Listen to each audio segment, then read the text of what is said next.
Okay, so my last video was on substitute dominant chords, and this is a pretty big topic, so I wanted to take some time to kind of unpack more of this for those of you who are interested in going a bit deeper than a 5.5-minute video. So I did explain, the main idea in the video. I want to go ahead and re-explain that now, so we'll kind of cover the main concept again a little bit more slowly this time.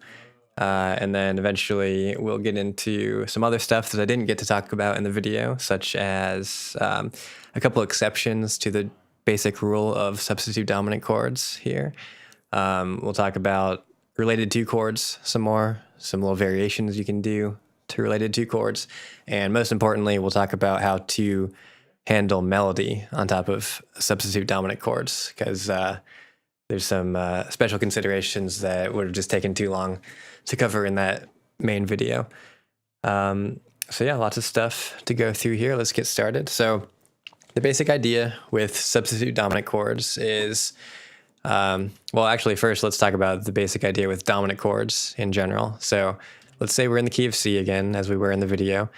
So the diatonic dominant seventh chord, meaning the dominant seventh chord that occurs naturally in the key, using only notes in the key, would be G7. So, in a major key, most of you might know that the dominant seventh chord arises on scale degree 5. So in the key of C, C, D, E, F, G is number 5. So we have a dominant seventh chord built on G, G7.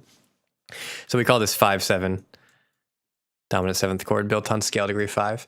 And the main function of this chord is typically to resolve down a perfect fifth to the 1 chord. And again, like I said in the video, we give it this arrow. So any dominant seventh chord with dominant function resolving down a perfect fifth gets an arrow to show that resolution, specifically down a perfect fifth. So that would be C, of course. So that sounds like this. Again, the sound we all know and love.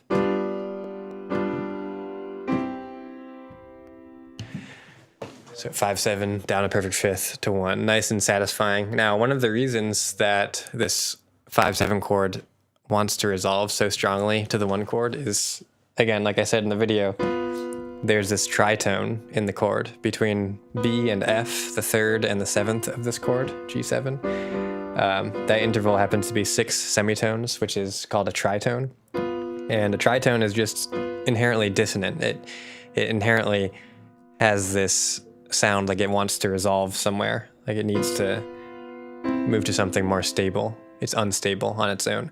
So that instability will push us towards a stability. Now, it happens to be a very specific stability. There are a million different ways you could move away from a tritone, all these different resolutions, but only one of them sounds really like the one expected resolution, which is the one that resolves to the C and the E, which are the root and the 3rd of the C chord. And that has to do with tendency tones. That's kind of a horizontal force that's working. So the vertical force here is the tritone in the chord. It's just inherently dissonant.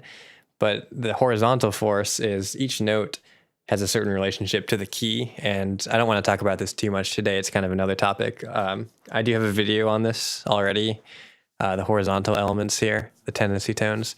If you want to learn more about that, check out my video on, I think it's called Why Do Chord Progressions Progress? We get into all that stuff there. But basically, you combine the horizontal with the vertical, and you get this very strong resolution, and specifically a resolution that sounds expected. It's, when you hear this chord, you expect to hear a certain chord next, and then we get that satisfying fulfillment of the expectation. So that's 5-7 to 1. Basically, you don't need to remember any of that. This is just kind of a stepping stone to get to the substitute dominance thing, but in case you're interested, there's a little bit more information for you there. So 5-7 to 1. Now the idea is, 5-7 to 1 works really strongly. It sounds really solid and it has strong momentum to it. It's a strong progression, but it also sounds very kind of bland and common because it's just like a really, really standard sound. So if you want the best of both worlds here, if you want that really strong, solid feeling of resolution, but also don't want it to sound quite so obvious and quite so vanilla, we could use a substitute dominant. So we're going to take the basic core function of this gesture, 5/7 to 1, and just spice it up, make it sound a little bit more hip, and give us some chromatic root motion in the progression. So that's kind of the beauty of substitute dominants. They're both really solid and strong, but also more hip and interesting sounding. So the idea is, again, that tritone in the chord. Here's the tritone between the B and the F, the third and the flat seventh of the chord, creating that 6 semitone interval.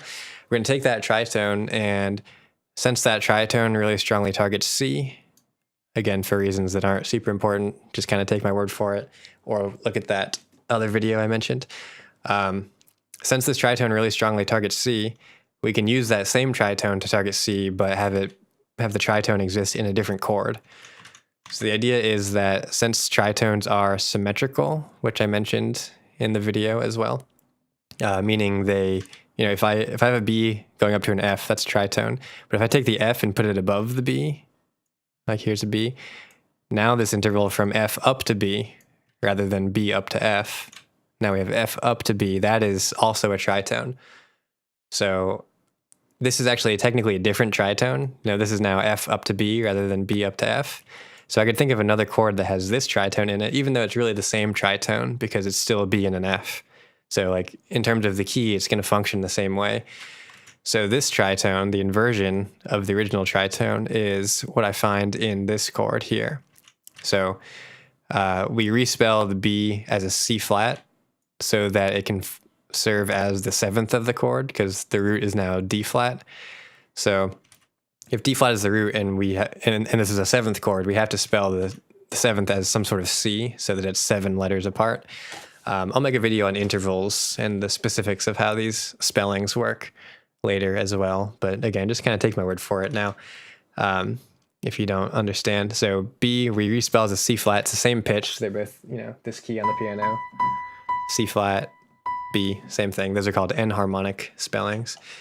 So we have now C flat up here and F, which is, again, the same tritone, but we're in a new chord. So this chord has the same basic function as G7 because it has that same core tritone, but now it's only a half step above C rather than a perfect fifth above.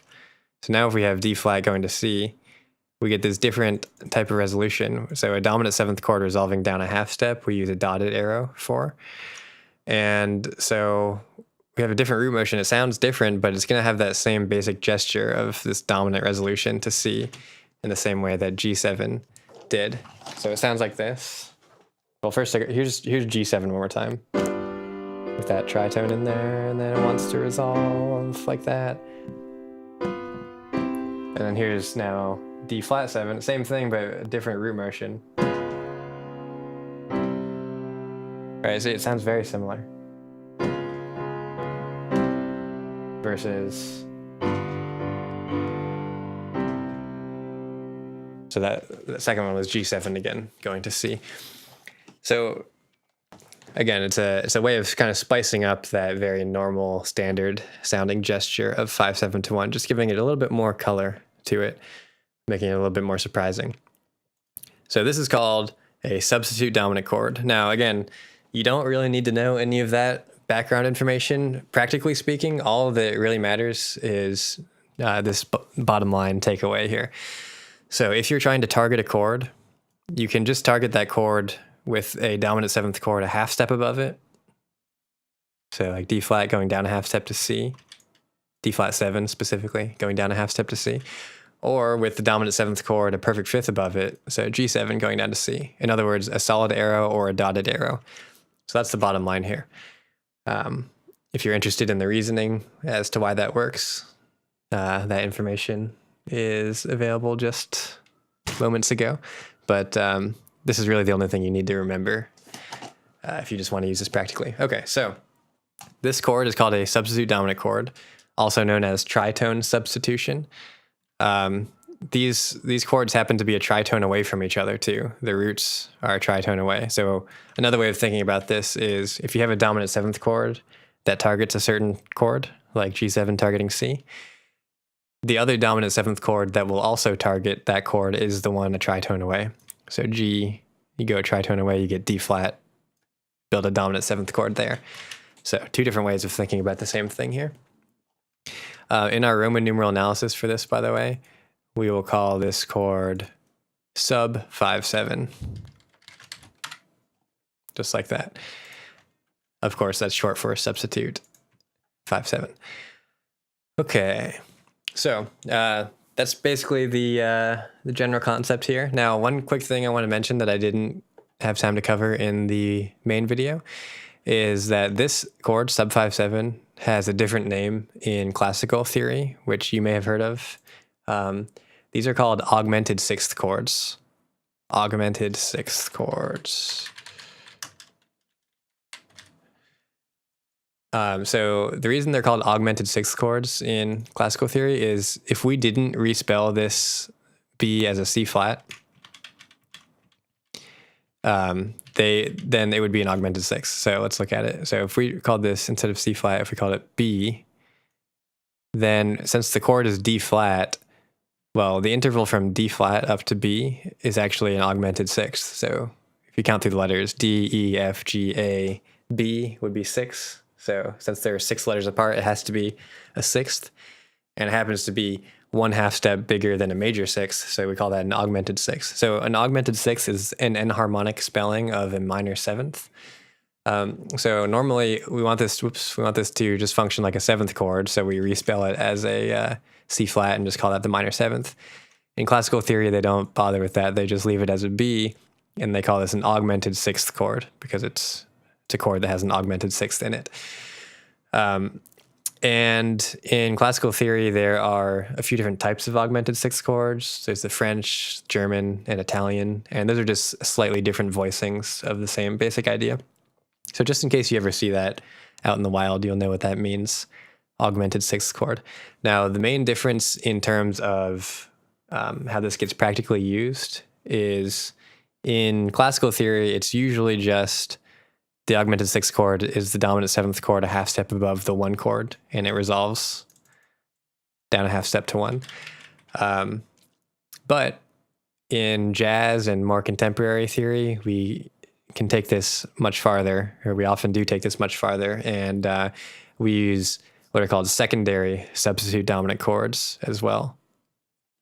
So not only can we target 1 with a dotted arrow, like this, we can also target basically any chord. So like we could do sub 5/7 of 2, resolving down a 1/2 step to 2. So again, if we're in the key of C, the 2 chord would be D minor. The sub 5/7 of 2 would be E flat 7, just again, the dominant 7th chord a 1/2 step above it.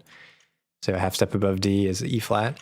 And so that E flat will target 2 really nicely. We could also do sub 5/7 of 4, sub 5/7 of 5. You can target basically any chord with a substitute dominant. So again, bottom line is you just figure out whatever chord you want to land on and then go a 1/2 step above that and build a dominant 7th chord there. And boom, it works.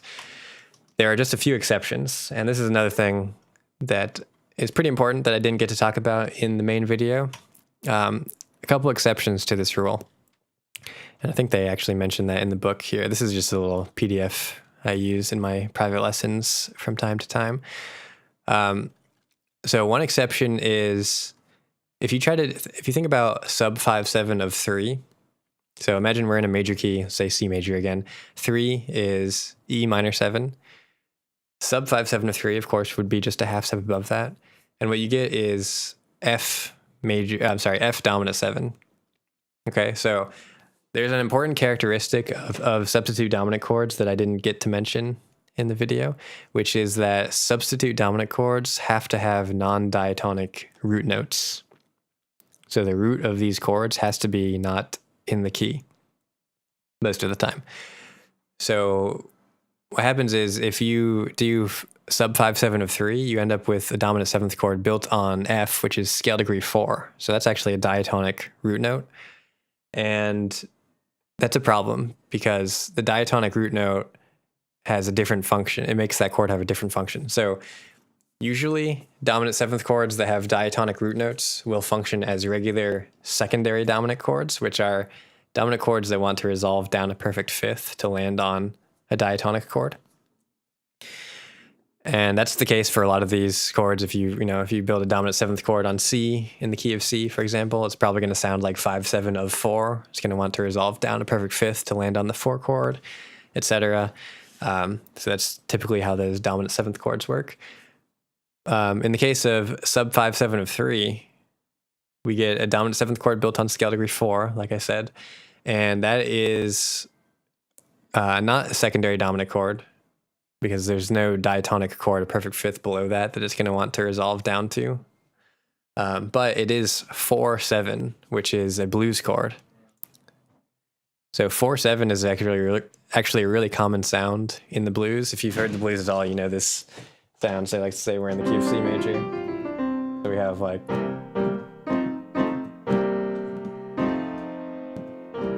that kind of bluesy sound.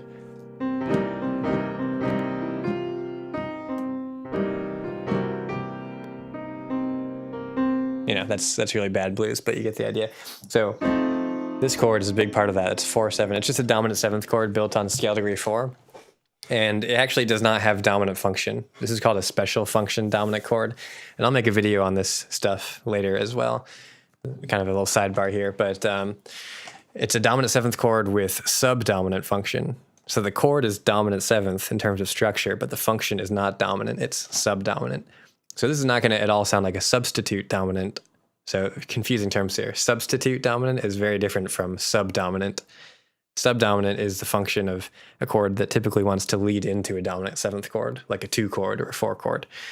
So in this case, sub 5/7 of 3 doesn't really work as well, because it usually sounds like it wants to have this subdominant function rather than the dominant function of targeting 3.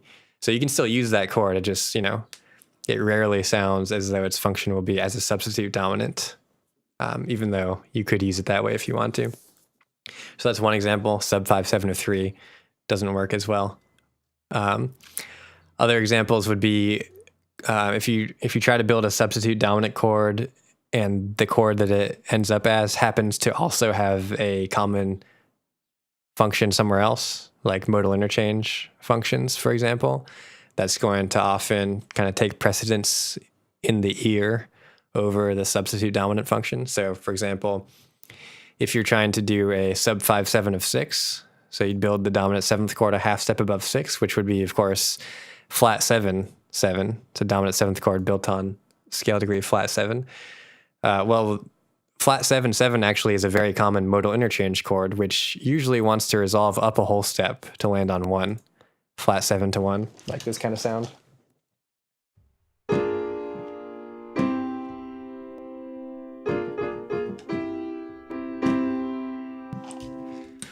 So it's flat 7/7 to 1. So if you play sub 5/7 of 6, there's a good chance it's probably going to sound like it wants to actually function like flat 7 and go up to 1 rather than actually functioning like sub 5/7 of 6 and resolving down a half step. So of course you could still do that. You could still have sub 5/7 of 6 resolving down a half step to 6, but you just need to understand that it's probably going to sound a little bit surprising when you do resolve it down a half step, because that's not necessarily what was expected. It's not what we expect to hear when we hear that chord, most likely. So another example, similarly, would be sub 5/7 of 7. Sub 5/7 of 7 is even harder to do because, so if you think about it, the dominant seventh chord a half step above 7 would be the dominant seventh chord built on scale degree 1, which, if you remember I said earlier, is usually 5/7 of 4. So it wants to resolve down a perfect fifth to land on the 4 chord because it has a diatonic root note there. So that one usually does not sound like sub 5/7 of 7 in practice, especially because 7 is a really unstable chord. So it's kind of hard to make that sound like a destination that you want to resolve towards. It's usually a chord that wants to resolve somewhere else itself. So just a couple little exceptions here. Basically, bottom lines are substitute dominant chords almost always have to have non-diatonic root notes. And if you build a substitute dominant chord on an area in the key that also has a clear function, like a clear different function, like for example, flat 7/7 is a common modal interchange chord as well, then that function could take precedence over the substitute dominant function. So you want to be careful with that. Other than those things, just basically target any chord you want with a half step down, with that dotted arrow down. Here's an example of a chord progression in a minor key. You can do the same thing in a minor key.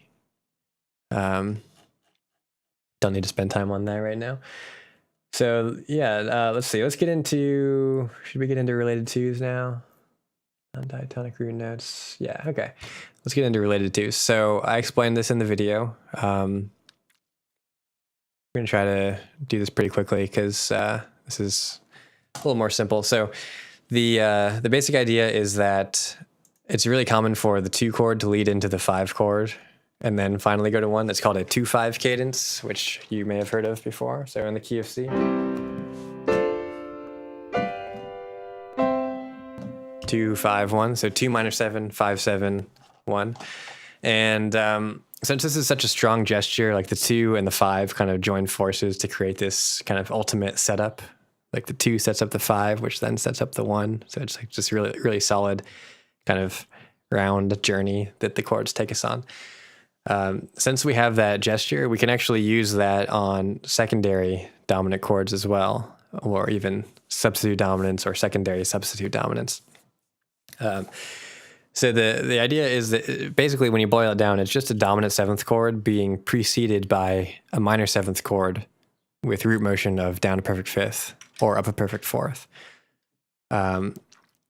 So if we do that on the substitute dominant, rather than just the regular diatonic 5 chord, we can get some really interesting results, because if you go a perfect 5th above D flat, we get A flat minor 7, and that chord is kind of completely alien to the key of C major, but it still works because it's connected to this dominant chord. So they work together. Together they kind of give each other context and then point towards this familiar area of 1. Now a dominant, this is called a related 2 chord. It's a minor 7th chord leading a perfect 5th down into a dominant 7th chord, and we analyze that relationship with this bracket here. So related 2 chord, substitute dominant chord, resolution. Now, so we can do that to any of our secondary substitute dominant chords as well. So 5, 7 of 2 going to 2, we get, if you want to put a solid bracket there, you could go a 5th above E flat 7 and get B flat minor 7. So I have lots of examples for you here. Now, again, the cool thing is that you can use this in a slightly different way. So what if we took the related 2 chord that leads into D flat 7, but then we swapped back in the regular dominant 7th chord. So instead of using the sub 5, 7, if we just use the regular 5, 7, so we'd have a solid arrow now, down a perfect 5th. Then now we'd have A flat minor 7 going down a half step to G7, and then down a 5th. So we have all these different types of root motions possible. So we could do a solid bracket and then a dotted arrow. Or here's the one I mentioned before. We could do down a half step, which we'll use a dotted bracket for, and then a solid arrow. So half step, perfect 5th. Or we could do, let's see, we could do solid, solid, which is just the standard one, down a perfect 5th, down a perfect 5th. Or we could even do dotted, dotted. So dotted bracket leading into a dotted arrow. So the bottom line here is that you can use any combination of solid brackets, solid arrows, dotted arrows that you want. So there are 4 different combinations: dotted, dotted, solid, solid, dotted, solid. Solid, dotted, dotted, solid. And these can all be used to target basically any chord, just with those few exceptions I mentioned earlier. So these are all targeting 1, of course, but you could do these to target 2 or 5 or whatever. Okay, so the other thing about related 2 chords that I didn't mention specifically in the video is that you can also use minor 7 flat 5 chords whenever you want, essentially. So the idea is any minor 7th chord leading down a perfect 5th or down a half step into a dominant 7th chord qualifies as a related 2 chord, even a minor 7 flat 5 chord, just any type of minor 7th chord. So this is just like a little variation you can do if you want. You can you can just flatten the 5th on any of these related 2 chords, and it'll give you a slightly darker sound. slightly more dissonant, of course. And you can just do it. It works fine. I actually used, I think, 1 or 2 of them in the last example in the video, but I didn't mention it specifically. It works the same way. So here's a little example for you. Here's let's do a dotted arrow. I'm sorry, a dotted bracket going into a dotted arrow. So D minor 7 going down a half step to D flat 7, going down a half step to C. And I'll do C major 7 just because I can this time. Now here's the same thing, but with a flat 5 on that first minor 7th chord. So darker now. So just a slight variation there. So you have the option of doing that at any time. So let's get into melody finally. So the last thing I want to talk about today is what notes work on top of these substitute dominant chords, because we're not in the key. You know, we're taking a gesture from the key, but we're not in the key really. You know, we're using several notes in the chord that are non-diatonic.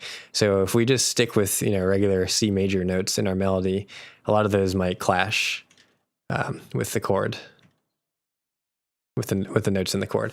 So there needs to be another way to think about melody here. So it's actually very simple for substitute dominant chords. So basically anytime you have a chord that says sub in front of it, sub 5/7 of something, or just sub 5/7, any substitute dominant chord, we're going to use a certain scale. That scale is Mixolydian sharp 11. Okay, so you may or may not know what Mixolydian is already. It's one of the modes of the major scale. It's what you get if you have, let's say you take C major, and you take the notes of C major, but you start on G, you start on scale degree 5 instead, and you call that your home note, and then just play the same notes of C major. So in other words, it's the same notes of a major scale, but you get a flat 7 in there. So just take a major scale and flatten the 7th, and that gets you Mixolydian. And then since we have Mixolydian sharp 11 here, we're gonna take the major scale, flatten the 7th, but then also sharpen the 4th scale degree, which we call that an 11th if it's voiced as a tension against a chord. I'll make another video on that in the future as well. Basically, we're talking about a Mixolydian scale with a sharp scale degree 4, and that is the scale that works perfectly on any substitute dominant chord. So here we do D flat Mixolydian sharp 11 because it's a D flat chord. Here we would do E flat Mixolydian sharp 11, G flat Mixolydian sharp 11, and A flat Mixolydian sharp 11. And so that will give you 7 notes that work on top of this chord, and it sounds like this. So here's a dominant 7th chord. Let's pretend like this is a sub 5/7. So my notes in my melody would be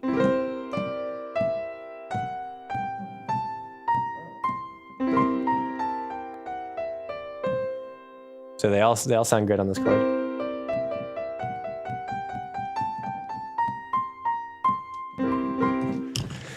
And again, that works for any substitute dominant chord. Now the reason for this is pretty interesting. So I'll just tell you, in case you don't know, on a dominant 7th chord, normally the kind of standard chord scale is the scale that works on top of a chord. The standard chord scale is Mixolydian for a dominant 7th chord with dominant function. So we're just taking that standard sound and we're just modifying it slightly. We're sharpening the 4 or the 11th. And that is done for a very specific reason, because if you think about these substitute dominant chords, they are a sharp 4 away from the regular dominant chord. So a tritone, the interval we've been talking about, tritone is the same thing as an augmented 4th or a sharp 4. Those are just 2 different names for the same interval. So remember, we said that the substitute dominant chord and the regular dominant chord, like 5/7, G7 in the key of C, are rooted a tritone away from each other, or an augmented 4th away from each other. So what happens is, if you have a D flat scale, so D flat Mixolydian sharp 11, that note sharp 11 is actually G. It's the note a tritone away, right? Because it's the tritone of this scale. So D flat to G is a sharp 11 away, or a sharp 4 away. So what we're doing is we're using a mixolydian scale, but we're sharpening a note so that we include the root of the original dominant 7th chord in that scale. So now I can play the note G on top of D flat 7, and I kind of get the best of both worlds here. I get that interesting substitute dominant sound, but I also get that really strong note G that is a big kind of tendency tone to target C. So I get that original dominant strength, but I also get the interesting flavor of the substitute dominant chord. So this is a really common technique. This is kind of, again, how substitute dominant chords are standardly treated melodically. We use that sharp 4 in there so that we kind of bring it closer to the original dominant function. And again, kind of add some of that original dominant flair to the sound. So here's a, actually let's do D flat 7. Here's D flat 7, here's a G, here's my sharp 11, which is, again, the note I get by using mixolydian sharp 11 in particular. It's a pretty interesting sound. But it works really nicely in the progression. And beyond that, there's even there's this really common thing. Actually, I shouldn't say really common. This is a fairly common technique that you can also use. You can take this idea to the next level. And what if you had, say, D flat 7, and instead of just using G, that sharp 11, in the melody above this, what if I actually put G as the bass note of my voicing? So now I have a D flat 7 chord over G.